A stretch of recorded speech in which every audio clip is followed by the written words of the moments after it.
Hello ಅಣ್ಣ, ಯಾವೂರಿಂದ ಬಂದಿರೋದು ನೀನು? ಇದೇ ಚನ್ನಗಿರಿನೇ. ಚನ್ನಗಿರಿನಾ? ಆಟೋದನ್ನು ಯಾವಾಗಲೂ ನೋಡ್ತಾ ಇದ್ದೆ, ಸುಮಾರು ವರ್ಷದಿಂದ ನಿಮ್ಮ ಅಂಗಡಿ ಪರಿಚಯ ಇತ್ತು. ಇನ್ಸ್ಟಾಗ್ರಾಮಲ್ಲೂ ನೋಡಿದೆ, ಹಾಂ. ಎಲ್ಲರಿಗೆ ಆಫರ್ ಕೊಡ್ತಿದ್ದಾರೆ, ತೆಗಿ ನಾನು ಪರಿಚಯ ಇದ್ದೀನಿ, ಏನು ಕೊಡ್ಬೋದು ಅಂತ ಬಂದೆ. ಪರವಾಗಿಲ್ಲ, ಒಳ್ಳೆ ರೇಟ್ ಹಾಕಿದ್ರು. ಹಾಂ. ಯಾವ ಹ್ಯಾಂಡ್ಸೆಟ್ ತೊಗೊಂಡ್ರಿ ನೀವು?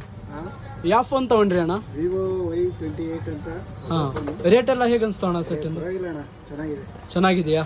ಮತ್ತೆ ನಮ್ಮಿಂದ ಅಂಗಡಿಯಿಂದ ಶಾಪಿಂದ ಏನು ಗಿಫ್ಟ್ ಸಿಕ್ಕಿದೆ ನಿಮಗೆ? ಸ್ಮಾರ್ಟ್ ವಾಚ್ ಕೊಟ್ಟಿದ್ದೀರಾ? ಸ್ಮಾರ್ಟ್ ವಾಚ್ ಸಿಕ್ಕಿದೆಯಾ? ಹೌದಾ? ಚೆನ್ನಾಗಿದೆ ಅಣ್ಣ. ಚೆನ್ನಾಗಿದೆಯಾ? ಇದೀನಿ ಅಂತ ಬಂದಿತ್ತು, ಬೇಜಾರು ಮಾಡಿದಂಗೆ ಒಳ್ಳೆ ಕೊಟ್ಟಿದ್ದೀರಾ. ಬೇಜಾರೇನು ಆಗಿಲ್ಲ ಅಲ್ಲ ಶಾಪಿಗೆ ವಿಸಿಟ್ ಮಾಡಿ? ಹಾಂ. ಇಲ್ಲ ಅಣ್ಣ, ತುಂಬಾ ಚೆನ್ನಾಗಿದೆ. ರೇಟ್ ಗೀಟ್ ಎಲ್ಲ ನಾನು 3 ಕಡೆ ವಿಚಾರಿಸಿ ನಿಮ್ಮ ಹತ್ರ ಬಂದಿದ್ದು. ಹೌದಾ? ಒಳ್ಳೆ ಚೆನ್ನಾಗಿ ಕೊಟ್ಟಿದ್ದೀರಾ.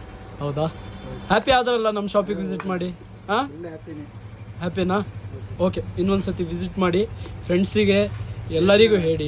ಹಾಂ. ಆಟೋದಲ್ಲಿ ಬರೋ ಎಲ್ಲ ಕಸ್ಟಮರಿಗೆ ಮೊಬೈಲ್ ಬೇಕಾದ್ರೆ ಸ್ಟಾರ್ ಮ್ಯೂಸಿಕಲ್ಲಿ ಹೋಗಿ. ಓಕೆ, ಥ್ಯಾಂಕ್ ಯು ಅಣ್ಣ. ಓಕೆ, ಇನ್ನೊಂದ್ಸತಿ ವಿಸಿಟ್ ಮಾಡಿ. ಹಾಂ, ಥ್ಯಾಂಕ್ ಯು ಅಣ್ಣ.